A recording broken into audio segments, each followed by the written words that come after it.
details about the shooter and his parents' actions just hours before the Trump assassination attempt. Let's go to CB Cotton, who is live in Butler, Pennsylvania, with the latest details from the investigation. CB. Hi, Emily. Well, as federal agencies and congressional committees demand answers, we're learning the shooter's parents called law enforcement on the day of the rally to say they couldn't find their son. We know they're cooperating with law enforcement, and this comes as a new photograph obtained by local station WPXI shows a detonator device found next to Thomas Matthew Crooks' body after the attempted assassination.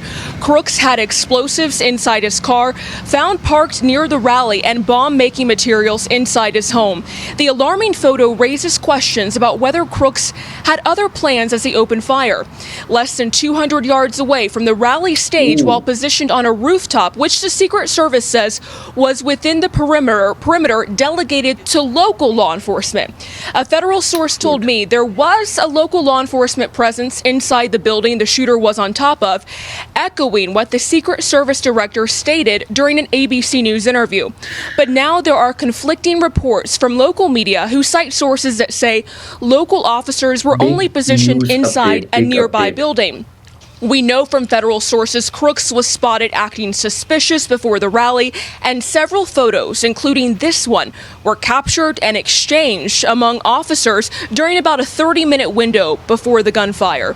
Trump's family now reacting to what's being called a major security failure. It just a major breach. And again, I don't want to be the guy doing conspiratorial. I'm sure plenty of people will. And I think, honestly, all of those questions are fair game because it is so ridiculous. It is so flagrant. The New York Times is now reporting that the gunman received several packages labeled hazardous material in the last several months. Emily. Thank you, CB. Harris, I want to come to you on something because some of your commentary last hour struck me. You talked about the parents making contact with police, and you said we don't know the texture of that conversation or their concerns. Right. And I think that is so brilliant. It reminds me of when I was a supervisory attorney with the federal government, and the chief judge that I was supporting told me one day there's a fine line between homicide and suicide. And we were talking about the context of employees that needed help in certain ways, and that the risk is sometimes much greater or much more outward than you might think in that moment. What are your thoughts about the dynamic and the parents and the warning here? You know, they said that they were worried. And I think it's really important that we know what they were worried about. Were they worried that he had a gun? Were they worried that he would use it on someone else? And what you point to, would he use it on himself? I don't know necessarily what they would call the police about if they knew perhaps he needed help. I don't know how long they've been looking for him and what they knew he had with him and all of that. But if you knew your kid took 100 rounds of ammunition and all the other things that the authorities have told us he had with him, he probably wasn't going to just kill himself. But we don't know because the texture of what they called police about is not known. And until we know that, I don't think that we can jump to any conclusions about, well, did they give them a heads up that he was going to go plot to kill a former president? But what we can say is this: something was wrong with Thomas Crooks. And Thomas Crooks was missing. And his parents thought the something wrong and the missing part spelled trouble enough that the cops had to get involved. And Lisa, let's focus on those local cops for a second who are sort of, there's lots of happening online, lots of armchair quarterbacking. The sheriff of Butler County, however, comes out and says, look, if I'm interrupted talking about the shooter that Harris just mentioned and I move my gun, you're going to have to reassess that whole situation. So yes, you can make a case that those two officers indeed saved the president's life.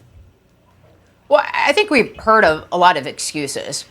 And we know that a suspicious person was seen at 5:41 p.m. with a rangefinder and then was able to get shots off at 6:11 p.m. So how was he not stopped in that interim, in that period of time? How the heck did this happen is what we're all asking as Americans. But I mean, you've got a guy who for most of his adult life has been told that, President Trump is Hitler. It's not hard to see, the kind of environment this created. But I think we've seen the best and the worst of America on July 13th. We saw the best with President Trump's response, reassuring America that we are good, that he is resilient, willing to take a bullet for this country. Americans saying, USA, helping their neighbor, helping each other at the event, standing strong.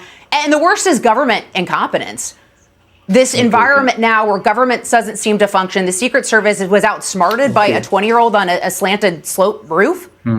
And then even if we learn more from the government, does anyone trust what they tell us? Very nice. So, Kaylee, speaking of excuses in the government, we have the director of the Secret Service who has pushed blame elsewhere, while many argue, look, the criticism should go to herself as she's deployed this 30 for 30 initiative that has maybe risked the caliber of the elite Secret Service. Yes, let me draw a clear distinction. There were heroes in Secret Service that day. Those 7 agents who jumped on the president, heroes. They did their job. The counter sniper did his job. The leader of Secret Service, however, Kimberly Cheadle, why weren't you at the briefing in the 24 hours after the shooting? We heard from local law enforcement. We didn't hear from you. This is the first assassination attempt on a sitting president in 43 years, and you don't communicate with the American public. And the first time we hear from you is in an ABC News interview where you defiantly say, I'm not stepping down. And the reason you give